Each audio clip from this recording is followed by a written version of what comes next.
एक गांव में गौतम बुद्ध का बहुत बड़ा आश्रम था। वहां पर एक प्रसिद्ध बौद्ध गुरु रहते थे। वहां पर उनका एक शिष्य बहुत बोलता था। वो हर समय इधर उधर की बातें करता था। जब वह दान लेने के लिए जाता तो हर घर से एक नई कहानी लेकर आता और आश्रम के दूसरे शिष्यों को सुनाता था। एक शिष्य की दूसरे से बुराई करता, चुगली करता और दूसरों के सामने अच्छा बनने का प्रयास करता। खुद के मुंह से ही खुद की तारीफ करता रहता और हमेशा ही खुद को गुरु के सामने सबसे बुद्धिमान और उत्तम साबित करने का प्रयास करता। वह खुद को सभी शिष्यों से अलग और श्रेष्ठ मानता था। उसका कहना था कि मैं एक अमीर घर का बालक हूँ। अगर मैं चाहता तो एक आरामदायक और सुविधाओं से भरा जीवन जी सकता था, लेकिन मैं वह सब छोड़कर यहाँ आ गया क्योंकि मुझे सत्य की खोज करनी है, खुद को जानना है, जीवन को जानना है। इसीलिए मेरा त्याग तुम सबसे बड़ा है।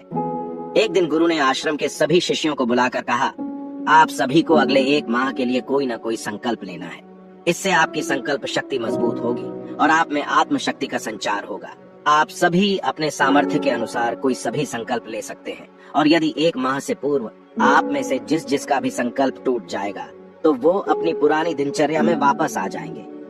सभी शिष्यों ने अपनी शक्ति के अनुसार छोटे बड़े संकल्प लिए और गुरु को अपने अपने संकल्प के बारे में बताकर वहां से चले गए। लेकिन वह शिष्य जो खुद को सबसे अलग और बड़ा दिखाना चाहता था, वो सीधे गुरु की कुटिया में पहुंच गया और बोला, मैं कोई छोटा मोटा संकल्प नहीं लेना चाहता, बल्कि खुद की ही भांति एक बड़ा और महान संकल्प लेना चाहता हूँ। कृपया आप ही बताएं क्या संकल्प लेना चाहिए।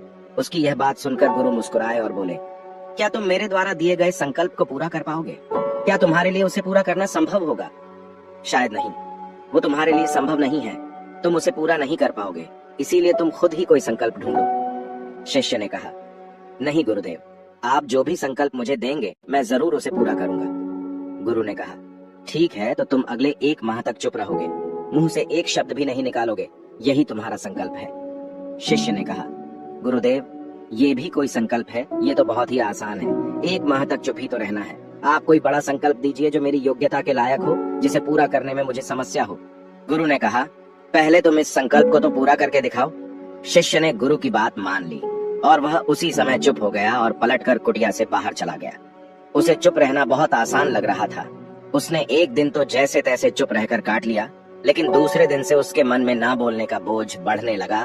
तीसरे दिन उसे भारीपन महसूस होने लगा और चौथे दिन उसके अंदर एक अजीब सी बेचैनी होने लगी, क्योंकि आसपास आश्रम के सभी शिष्य एक दूसरे से बातें कर रहे थे।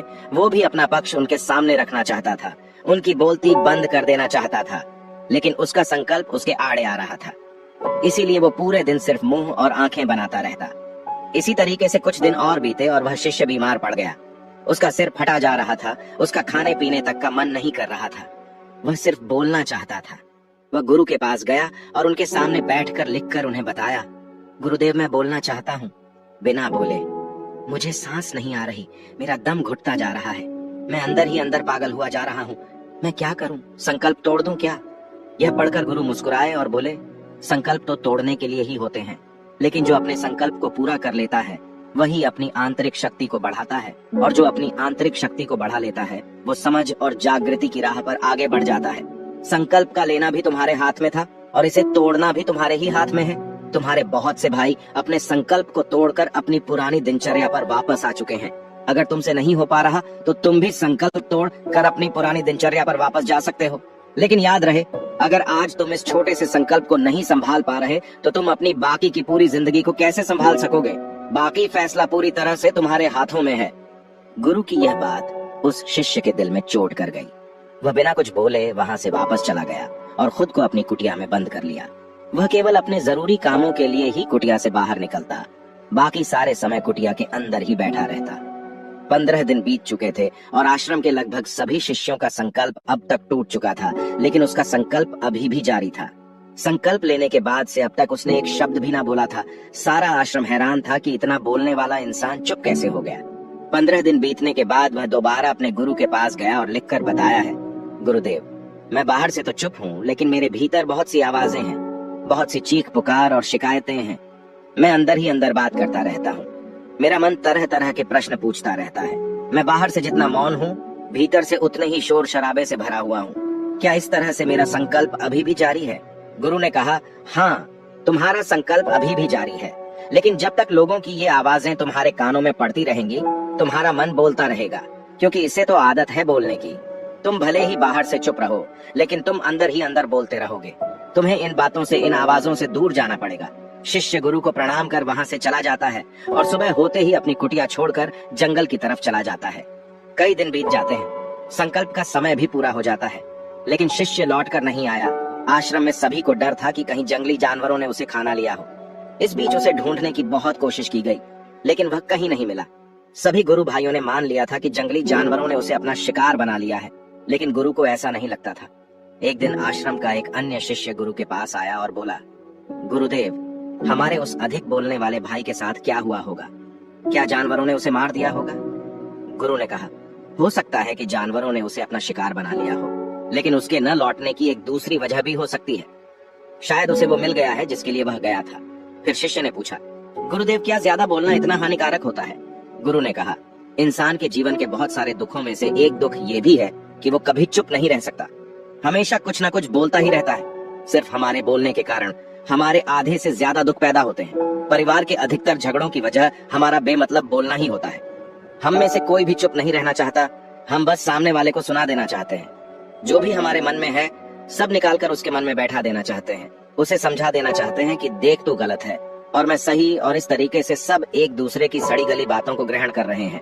इस तरीके से सुनने और सुनाने का यह काम जिंदगी भर चलता रहता है, लेकिन इस नासमझी में हम अपना समय, अपना जीवन, अपनी समझ और सबसे महत्वपूर्ण वो कीमती पल जो जिए जा सकते हैं, जिनको अनुभव किया जा सकता है, जिनमें आनंद को प्राप्त किया जा सकता है, ये सब खो देते हैं।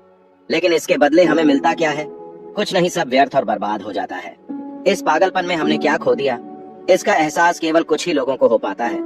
बाकी लोग जैसे उन्हें अपने आने का पता नहीं, वैसे ही उन्हें अपने जाने का भी पता नहीं चल पाता। शिष्य ने कहा, तो फिर इसका समाधान क्या है? गुरु ने कहा, पूरी जागरूकता के साथ अपने विचारों को देखना, यही एकमात्र तरीका है। सारी मानसिक समस्याओं का वर्तमान में रहकर चिंतन करना, पूरी जागरूकता के साथ अपना काम करना जिंदगी में चमत्कारिक बदलाव ला देता है। उसके बाद वह शिष्य गुरु से अपने प्रश्नों का उत्तर पाकर उनको प्रणाम करके वहां से चला गया। उस शिष्य को आश्रम छोड़कर गए हुए 3 महीने का समय बीत चुका था, लेकिन उसकी कोई खबर ना थी। अब तक तो सभी गुरु भाइयों ने भी उसके वापस लौटने की उम्मीद छोड़ दी थी, लेकिन एक दिन वो आश्रम लौट आता है। उसे देखकर सभी के आश्चर्य और खुशी का ठिकाना न रहा, लेकिन अब वो नहीं था जो यहाँ से गया था। वो कुछ और ही बनकर वापस आया था। उसके अंदर एक गजब का बदलाव महसूस किया जा सकता था। उसके चेहरे पर एक गजब का ठहराव और आंखों में बड़ी शांति थी। आश्रम में आते ही सभी गुरु भाइयों ने उसे चारों तरफ से घेर लिया और बातें करने लग गए। वह भी अपने गुरु भाइयों से बातें करने लगा। उससे बात करने वाले सभी ने यह अनुभव किया कि अब वे पहले जैसा उतावला और बातूनी नहीं रह गया था। उसके मुंह से एक एक शब्द बहुत ही सुलझे हुए और मधुरता के साथ निकल रहे थे। थोड़ी देर तक गुरु भाइयों से बात करने के बाद वह सीधा गुरु की तरफ चला गया। उसने गुरु के चरण छुए और कहा, गुरुदेव, क्या मैं अब भी मौन हूँ? क्या अब भी मेरा संकल्प जारी है? गुरु ने कुछ देर तक शिष्य की आंखों में बड़े ध्यान से देखा और कहा, हाँ, तुम अब भी मौन हो। तुम्हारे मुंह से एक भी शब्द निकल नहीं रहा और तुम्हारा संकल्प अभी भी जारी है। शिष्य ने कहा, गुरुदेव, जब मैं आश्रम से गया तो मैं मुंह से तो चुप था, लेकिन मेरे अंदर बहुत सी आवाजें थीं। मन में बहुत से प्रश्न थे और वो बंद नहीं हो रहे थे, तो मैं जंगल में चला गया, इस उम्मीद से कि वह मुझे शांति मिलेगी और मेरे मन की बकबक कम हो जाएगी। लेकिन मैं जितना एकांत में जाता गया, मेरे अंदर की आवाज उतनी ही तेज होती गई। मेरे भीतर की पुरानी से पुरानी आवाज मुझे सुनाई देने लगी। तब जाकर मैंने महसूस किया कि मैं कितना गलत कर रहा था। जब मैं अपने परिवार वालों, दोस्तों को और गुरु भाइयों को बुरा भला कहता था, तो उस समय मुझे लगता था कि मैं सही कह रहा हूँ। जब मैं गुरु भाइयों की एक दूसरे से चुगली करता हूँ और उनका मजाक बनाता, तब भी मुझे यही लगता था कि मैं उनसे बेहतर हूँ और मैं सही कर रहा हूँ। लेकिन उस दिन मैंने पहली बार महसूस किया कि मैं कितना गलत बोलता था। काफी दिनों तक ये आवाजें, ये शिकायतें मेरे अंदर चलती रहीं, लेकिन धीरे धीरे करके एक दिन ये सारी आवाजें मेरे अंदर से समाप्त हो गईं। अब मैं भीतर से भी मौन हो गया। उस घने जंगल में बाहर से कोई बोलने वाला था नहीं और भीतर कोई आवाज बची ही नहीं थी, और मैं उस दिन पहली बार मौन का सही अर्थ समझा। मेरे चारों तरफ बहुत शांति थी। हालांकि अभी भी कुछ आवाजें आ रही थी जो पहले भी आती थी, लेकिन मैं उन्हें सुन नहीं पाता था। पर अब वह सभी आवाजें मुझे स्पष्ट रूप से सुनाई दे रही थी। हवा के चलने की आवाज, चिड़ियों के चहकने की आवाज और पानी के बहने की आवाज, ये सभी आवाजें मैंने पहली बार पूरे होश पूर्वक सुनी। अपने चारों तरफ इतनी शांति मैंने पहले कभी महसूस नहीं की थी। तो इस शांति को भंग करने के लिए मैंने पहली बार अपने मुंह से कोई शब्द निकाला। मैं चिल्लाया, हे ईश्वर, ये कैसी शांति है? सभी कुछ इतना शांत क्यों है? ऐसा क्या हो गया? लेकिन मेरे चिल्लाने के बाद भी वह शांति भंग नहीं हुई। सब कुछ पहले के जितना ही शांत था, बाहर भी और भीतर भी। हे गुरुदेव, मैंने अपने गुरु भाइयों से बात की, मैंने आपसे बात की। मैं बोल रहा हूँ, मैं चल रहा हूँ, मैं सब कुछ देख रहा हूँ, लेकिन मैं अपने भीतर एकदम एकांत में हूँ, मौन में हूँ, भीड़ में होता हूँ, तब भी भीतर से अकेला एकांत में होता हूँ। जब मैं खुद में भी शोर करना चाहता हूँ, तब भी एकांत में ही होता हूँ। अब सब दिखाई पड़ने लगा है, सब सुनाई पड़ने लगा है। गुरु ने कहा, जब तक हम बाहर की तरफ बोलते रहेंगे, भीतर अशांति ही रहेगी। लेकिन जिस दिन हम भीतर की तरफ मुड़ जाएंगे, तब हमारे मुंह से कुछ भी निकलेगा, हम शांत ही रहेंगे। दुनिया में जितनी भी बुराइयां हैं, ज्यादातर हमारे बोलने से ही उत्पन्न होती है, क्योंकि हम चुप रहना नहीं चाहते। हम जितनी जरूरत है उससे कहीं ज्यादा बोलते हैं। हम सामने वाले को सुनना नहीं चाहते, बल्कि उसकी बोलती बंद कर देना चाहते हैं। उसे समझा देना चाहते हैं कि मैं कौन हूँ, मैं क्या कर सकता हूँ, और यही हमारी जिंदगी का मकसद बनकर रह जाता है। हमारी सारी ऊर्जा इस व्यर्थ के बोलने में बर्बाद होती रहती है। ऐसे ही समाज में लोगों का जीवन दुखों से भर जाता है, जो हमेशा एक दूसरे को सुनाने में लगे रहते हैं। कभी एक दूसरे को सुनना नहीं चाहते, समझना नहीं चाहते, और चुप रहना तो उन्होंने कभी सीखा ही नहीं, क्योंकि चुप रहना उन्हें छोटा महसूस करवाता है। दुनिया की सभी लड़ाइयों का कारण हमारा बोलना ही है, इसलिए हमें सिर्फ उतना ही बोलना चाहिए जितना जरूरी हो, क्योंकि व्यर्थ का बोलना ऊर्जा को नष्ट करना है, और ये बोलना ही हमें कभी अपने भीतर की ओर लौटने नहीं देता, क्योंकि यह हमें बाहर की ओर खींच कर रखता है, और बाहर है ही क्या इस संसार के अलावा।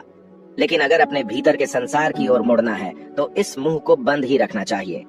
इसीलिए जितने भी बुद्ध हुए, आत्मज्ञानी हुए, वो सभी एकांत की ओर भागे, ताकि उन्हें ज्यादा ना बोलना पड़े, ज्यादा सुनना ना पड़े। वो एकांत में रहें और शांत रहे, इसीलिए आसानी से भीतर की यात्रा कर पाए। लेकिन अगर कोई चाहे तो इस संसार में रहकर भी एकांत में रह सकता है, शांत रह सकता है, लेकिन इसके लिए उन्हें अपनी ऊर्जा बचानी होगी, जिसे वह अब तक अपने व्यर्थ के शब्दों में बर्बाद कर रहे थे। दोस्तों, इस कहानी की सीख यही है कि व्यर्थ का बोलना ऊर्जा को नष्ट करना है। ज्यादा और व्यर्थ बोलना ही हमें अपने भीतर की ओर लौटने नहीं देता, क्योंकि यह हमें बाहर की ओर झुकाए रखता है, और जिन्हें भीतर की यात्रा करनी है, उन्हें अपने मुंह को बंद ही रखना चाहिए। मुझे उम्मीद है कि आपको ये कहानी पसंद आई होगी और काफी कुछ सीखने को मिला होगा। कहानी के बारे में अपने विचार आप हमें नीचे कमेंट बॉक्स में कमेंट करके बता सकते हैं। जाने से पहले वीडियो को लाइक करें और चैनल को सब्सक्राइब जरूर करें।